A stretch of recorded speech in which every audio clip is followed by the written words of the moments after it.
useful today? Okay. So it was really interesting to hear Evan's talk beforehand here. He brought up the issue of switchgrass and miscanthus and perennial grasses and really talked quite well about the question of, what could we do with perennial farming systems to change the way that we interact with our agriculture in the U.S. So I'm going to talk a little bit about, just give you a little switchgrass history, and then a little bit about this natural diversity and what we've been doing to try to understand that natural diversity, and then a little bit of update about what we're doing with switchgrass genome and complex genomes in general. So this is a prairie. You can't see the switchgrass in here. There's some in there somewhere. It's always hard to find, and it's just a collection of plants fighting it out every season. Sometimes the perennials win, sometimes the annuals win, just depends on where you're at. When you pull out that switchgrass from there and you put it by itself and you grow it in an agronomic setting, you get this sort of thing right here, which is a famous picture. Famous in the sense, well, for some of us it's famous because this is sort of the origin of switchgrass as a biofuel or as biomass. And this is taken in Auburn, Alabama, which is just a few hours south of where I currently live. And you can see how tall and how much biomass comes out under an agronomic setting for switchgrass. So it's native here to North America. It's low fertilizer nutrient inputs for cultivation, which is seed propagated, which means it's easier to plant than perhaps miscanthus, which currently right now is clonally propagated. It has had minimal domestication as a forest crop. So there is definitely breeding that goes on in switchgrass. Some of that is now redirected towards biomass and cellulosic fuels. And it's got a widespread diversity across the US, which I'll tell you a little bit about today. So one thing you need to know about switchgrass is, like everything in North America, it gets pushed down every time there's an ice age into the south, down right about along the coast of Florida and then into Mexico, in North Texas, by these ice sheets that come in. The last one was about 21,000 years ago. So we talk about looking at switchgrass adaptation and diversity, much like we talk about looking at almost any other plant in North America. We're talking about post-ice age and the expansion that occurred after the 21,000 years ago. I mean, you can see this was a pre-colonization prairie, 3 kinds of prairie: shortgrass, mixedgrass, and tallgrass. But you can see the extent of prairie across the U.S. Here. And it's an interesting system. This was before we sort of, we being my ancestors and Northern Europeans moved into here and took over. At the time, there was, of course, lots of pressures on the ecosystems. These are buffalo. There was a lot of buffalo at one point, again, before we took over. And they managed it. And believe it or not, we've had lots of strange conversations about how the buffalo dispersed switchgrass seeds. And of course, you know about the Great Prairie Fires that would ravage through and then give that opportunity for the perennials and for seeds that would be triggered by the fires to come back. So this is an interesting lithograph from the 1800s. And what I like about this is the fact that there's buffalo running away, but they kind of look like lions. And so we've got this sort of African savanna overlapped with the US prairie. And fire is very important for management of the prairie. And this is the John Deere effect that you just heard about from Evan. 1810 is about when Illinois was settled as a state. And you can see very shortly after the introduction of the plow and then eventually mechanized harvesting, we have gone from switchgrass prairie and switchgrass distribution across the state down to only a few points left in the state. Primarily, this has created an interesting bottleneck as we look at the genetics and the remaining diversity of switchgrass in the US. So just a little bit about switchgrass natural history. There's the lowland switchgrass mostly appears in the south. The upland switchgrass mostly appears in the north, and there's a transition zone in the middle. There's a little bit of oversimplification. We have that contraction that goes on to southern refugia every time we get an ice age, and then we have an expansion afterwards with range colonization and expansion. Short growing seasons at the top up here in upland, cold winters, and strong photoperiod and temperature signals. And so it's really hard for plants to live in the north. It's hard for people to live in the north. I grew up in Chicago. Let me tell you. Every winter was very, very cold. Okay, and in the south, we've got those long growing seasons, mild winters, variable precipitation. So what this kind of looks like here on the left side is a nice southern switchgrass, and the right side is northern switchgrass, and you can just see just stature and coloration and fill out in biomass. The south quite outproduces the north. There's a little bit about the southern lowlands. They're freezing sensitive. They have long leaves and tillers. They're pathogen herbivory-tolerant. They grow in this kind of bunchy grass, and they're usually about 4x tetraploids, so we're working on tetraploids here. Northern freezing tolerant, they survive over winter, but they are short plants. They tend to be octoploids, and they've got more of a spreading growth perspective on there. So what we're really trying to do here is identify genes and variants that are linked to these traits for switchgrass improvement and accelerating domestication of the cellulosic feedstock by mining out this natural diversity, this historical leftovers, if you will, after all of the switchgrass was displaced by maize and soybeans. So a little bit about the switchgrass tetraploid diversity, but first I just want to say something about the genome. Switchgrass has a reasonably complicated genome. Dan mentions it's a tetraploid. It's also an outbred. We don't have really nice inbred versions of switchgrass. It's just a plot. You can see the connection between what we call the N and the K genome, where we have essentially a duplicate copy of each one of these genomes. I'm not going to go into the sort of history of that, but they split apart and then at some time in the past and then came back together again to form the tetraploid switchgrass. So it's pretty difficult for genomics and genetics. Our original version of this, which is version 4, which is what this analysis is based on, is a reasonably complex genome we've been working on for 7 or 8 years now. It's 454 plus Illumina plus lots of mapping based through resequencing of populations, plus we've single haplotyped about half the genome with clone-based sequencing, and then we've built all this together into these chromosomes. They have chromosomes and leftover material in the chromosomes. And so that's what we're really looking at when we're asking questions about what does switchgrass diversity look like. So we have some early diversity efforts with JGI, CSP in 2013 led by Laura Bartley to try to get some of a little bit of natural diversity, but also some of the breeding cultivars and other things resequenced, and those have come in here, and you can see that they split apart into subpopulations, upland and lowland hybrid populations. This is really kind of early data based on a few accessions, and then we've got larger scale collections that are over 1,000 switchgrass diversity sets that JGI worked on with GLBRC. This is based on exome capture to look at population diversity in both 4x and 8x across the Midwest. A lot of emphasis on northern material there to go into the GLBRC breeding programs. So in 2016, we had a CSP with Tom Younger from UT Austin to try to support this new DOE sustainability grant that Tom was awarded to look at collecting and establishing common gardens of switchgrass. This is what we call the poplar methodology. It's based on Jerry Tuskin. It's in the back of the room there, who's really developed this out for poplar. Collecting these diverse natural accessions, putting them in the same location, and then monitoring and phenotyping them over time for perennials. This gives us the ability to do large-scale genome-wide association studies and identify specific genes and specific alleles involved in traits. There's other goals on the sustainability, but I'm going to primarily focus on this on the diversity of switchgrass. In the end, the goal is to plan out this diversity of switchgrass in 13 different locations across the U.S. This is a sample collection. Tom's group and others who've contributed to this have collected quite a few samples across the U.S. You can see Illinois.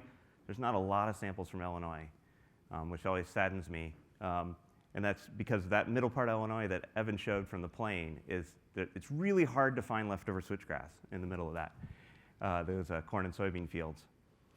So we've resequenced quite a few samples, and this is the analysis I'm going to talk about, 411 of these to date. We do this on Illumina X10s and now NovaSeqs, so large-scale resequencing to about 45x coverage, which gives us really precise SNP calls, even though placements and complexity in switchgrass are pretty high as a tetraploid and containing multiple copies. So this is a little bit of the analysis to look at populations. We have 4 major switchgrass populations. This is based on about 13.7 million SNPs, which is a pretty good number of SNPs. There's more that could be mined out of there. And then this is a little bit like what the structure of the population looks like. You can see the Midwest population is pretty clean. It's mostly here represented in blue.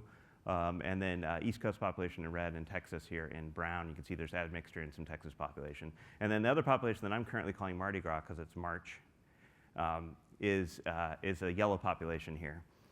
And so Mardi Gras has the most admixture, and that's what we think of as the ancestral population. And so here down on this plot that just shows the interaction between the geography, the geolocation, and the SNPs here, you can see that the Mardi Gras population is down there in Louisiana and into central Alabama. This is important if you're from Alabama because you probably know that Mardi Gras actually occurs in Mobile, Alabama. It's not in New Orleans. Okay? So we've got the Mardi Gras population there, and what you see is this sort of expansion up the East Coast switchgrass, and that's one population. You see the expansion into the Midwest, and then the introduction, expansion, and then across the Midwest, and then you also see this Texas population, which is admixed, and then samples moving out into Texas from there. And so we can look at these and kind of label them. We call the Mardi Gras population the ancestral population. The Midwest, the Texas is sort of has lower selection and is closer related to the Mardi Gras population, and then the Midwest is kind of our highly selected population. This is based on some other statistics I don't show here. So when we go through, we can catalog putative selection. The way we do that is we use 5 different statistics to look at the underlying differences within and between populations. Within populations, we use JGI-D, which is a primary measurement of putative selection. We use integrated haplotype scoring, which looks at multiple SNPs in the population to identify ones that are co-selected together. And then between populations, we have 3 more statistics that we currently use. We look at pi ratio, which is just nucleotide diversity. Between populations, we look at FST, which shows you how fixed the SNPs are in a population. And then XPEHH, which looks for subtle signals of this cross-population SNP positive selection. And so we've taken all this switchgrass data, put those together and counted up genes, because everybody likes genes, and to get at what numbers of genes are in each one of these categories. And so if we're looking at sort of the 3+ category range, you can see there's about 1,000 genes in each one of these populations that show some form of putative positive selection for some of these traits. And on the 5th level, that's sort of the highly selected or super bottlenecked genes. We've got small numbers of there. And so this is just what they look like when you're looking at Manhattan plots, lots of dots on a chromosome, and the overlap between these 5 statistics. OK, so what do we find when we look at these 411 accessions across the switchgrass genome? What we find in Texas is we find genes that are involved in heavy metal transport and response, lots of extracting things from not the best soils, maybe.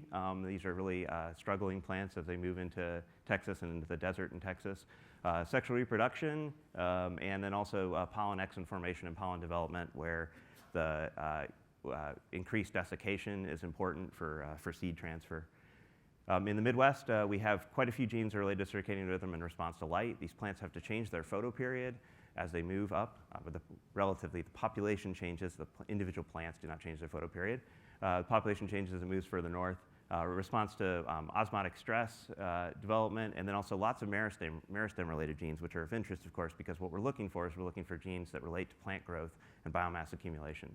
And then the East Coast, we have genes related to seed germination, quite a few genes with potassium ion homeostasis and other kinds of salt stress tolerance, as those plants live on the coastal range. Stomata development and patterning, which is pretty interesting. We haven't actually looked to see if the stomata themselves are different on the coastal plants at this point, but definitely the genes are under heavy selection in that range. And then photoprotection and response to cold as these plants move up the East Coast. Just to give you a couple gene examples that are of interest to us, in the Midwest we have these some genes like dwarf1, which is a relatively well-known allele involved in reduction in size of a plant, from Arabidopsis, of course, some cytochromes, and then also heat and drought and ALS and lights response genes. And then on the East Coast, we have EMF flowering genes and FAR1-related, senescence-related genes, which are kinds of genes that you expect to be under selection as you move up into the shorter photoperiods. And then quite a few genes involved in maintaining your homeostasis relative to salt concentrations in there. And I should just mention that one thing you don't think about very often, so we did some genomics, we collected some genes, we've identified regions of the genome that are of interest, but really when you go down to doing this kind of slide here, which I make a lot of these, we don't really know what most of these genes do. Okay? What we're doing is we're assigning this sort of putative function for some of these. The dwarf genes, yeah, there was an Arabidopsis mutant that was short, and so that means that all plants that have changes in that allele end up with short plants. And we don't know these things. These things are not known. And so when we're looking at this, we only have a little bit more than half of these genes that even have a potential putative function attached to them in the plant genomes. And this is the same way across all of our genomes. And so when we think about doing these kinds of genomic assays and screening things out, a lot of what we're doing is cherry picking out these kinds of examples like I gave you here, which doesn't necessarily really tell us about what's going on in the plant and which genes are important. And so what do? Well, really the only way to get at these is either to have an experimental model, which Switchgrass is definitely not, where you go in and start breaking apart the underlying molecular biology and biochemical pathways and say, yes, I know this allele changes the plant in this way. Or you do the kind of crazy stuff that we do, which is like take all these plants and plant them out all the way across the US and then phenotype them. This is Tom's group going out and phenotyping plants in the current population, which is a 4-way cross planted out there. And then you use genomics in association with phenotypes to be able to characterize the regions of the genomes that respond to phenotypes and then overlap them with what we're looking at in the genes and the gene selection, what the genetics is telling us about going on in selection in the population. And so that's what's going on right now. I'm planting out these guys this spring. There'll be over 1,000 plants planted out at 13 locations. And then these will be used as a resource, both for the sustainability and Tom's work, but also the bioenergy research centers that are working in Switchgrass and trying to understand cell wall characteristics related to these plants. Okay, I just wanted to say one thing about looking at upgraded Switchgrass genomes. So I told you a little bit about the 7 to 8 years we've spent working on this relatively complex outbred genome. And so we've been working a little bit in the last couple of years to really try to upgrade JGI genomes and figure out what our strategy is moving forward. And so I'll give you just a few about the kinds of things that we're doing these days. So you saw we've moved to large-scale, low-cost survey and diversity using Illumina, HiSeq, X10s, and NovaSeq. So we're producing massive amounts of data relative to what we did before. And that's really allowing us to get at accurate diversity and accurate diversity statistics. I mean, what I just showed you, you can't do with low coverage sequencing. You can't do it with GBS. You can't do it with RADseq, Tom. So what we've been doing is really trying to think about how do we scale these projects up to the point where we get answers out of this genomics work. We've introduced a lot of PacBio long-read sequencing. All of the JGI plants that we possibly can are going through long-read PacBio sequencing combined with Illumina, and that's been scaled up this year quite a bit with the introduction of the sequels into larger genomes. We've been working now for almost 3 years with Rod Wing's group at Arizona and Dave Kundra. They do all of high molecular weight extractions and large-scale DNA extractions for the JGI, so if you have a project, it goes through there with them. And then we have new structure-based chromosome assembly strategies with both 10x and now HiSeq coming online for most of our genomes that are going to enable us really much more accurate long-range order and orientation of regions of the genome, even in complex regions. We have now advanced assembly for outbred diploids and tetraploids that we worked on the last couple of years in my group, which is really allowing us to tackle some of these projects. As we get bigger pieces from PacBio, it makes it easier to figure out what we're really trying to put together. And then we have now coming online these 20-hour isoseq reads to improve annotation. 20-hour runs gives us enough times around to get to 99.9% accuracy and allows us to move into full-length cDNA annotations, although it's not necessarily the panacea, and it's not going to solve all of our problems. It'll allow us to get much more accurate annotations than what we're doing from RNA-seq data alone. But we're not giving up on the RNA-seq data because you really actually need it. Okay, so Switchgrass, the sequels now produce about 72 gigabases of raw data a week. Maybe that's a good week. Our Switchgrass set is about 146 gigabases. So that's about 2 to 3 weeks worth of production for a Switchgrass genome. And we had about 12 kb average read length. We used all of our existing data, all of our clone data, everything that we've already collected over time. We just are essentially swapping out that old 454 data for PacBio data. And then I'll show you, there you go. So this is a comparison between V4 and V5. And keep in mind, this is a little bit preliminary still, but we're moving into having most of the DNA, most of the genome onto chromosomes and put in the right place. We're increasing our contig N50, which is not the only measurement you should look at, but it's convenient to put on a slide. The difference of moving from 25 kb to 4.3 megabases in the Switchgrass genome. This is really going to enable us to make sure that we're capturing both of the subgenomes accurately along with all of the duplicate genes in Switchgrass. Here's what it looks like a little bit. This is just a chromosome 1K here, and you can see in the middle is V4. That's the contigs in V4, and the contigs on V5 on the outside that match those. So we're going from about 4,800 contigs to about 33 contigs. And that really allows us to get much more accurate placements than what we've been able to do, even with our super high-dense mapping strategies that we've deployed to date for Switchgrass. Just to show you that we didn't totally screw everything up with V4. This is a V4 versus V5, and you can see, most of the gene space and the chromosome arms are well captured and ordered properly in V4, which is what we've been working on for the last 7 years.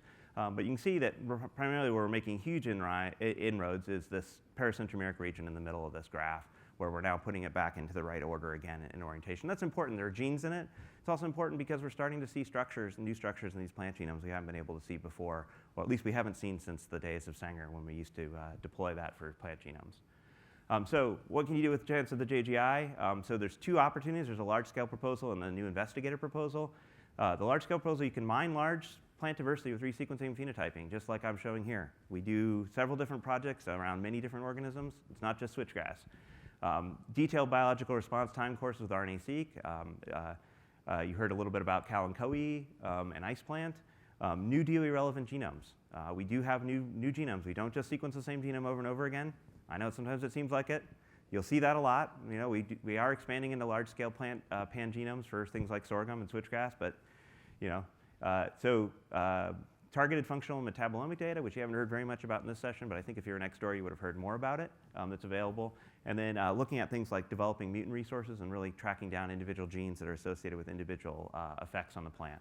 And then new investigator, you can survey a new genome. This happens every 6 months. You can put in a proposal, survey a new genome. I'm really interested in this genome, but I don't know anything about it.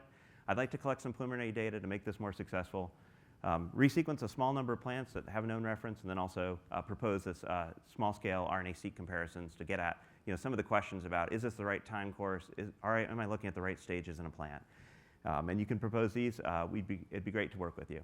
Switchgrass acknowledgments, this is a very small slice of the people that are working on switchgrass, some of the group leaders at different sites that have contributed to this. I can't tell you how many people have over time contributed to switchgrass and switchgrass work in the US. You'd be really surprised. And they're not all in this room. Now, at the switchgrass meeting, they're almost all in the room. But it's been a great time, and we've really made an enormous amount of progress. And so most of the funding for this comes from DOE and through the JGI for our work at Hudson Alpha and also at the JGI, and then also through Tom's sustainability proposal, which is a BER funded project. Okay, thanks.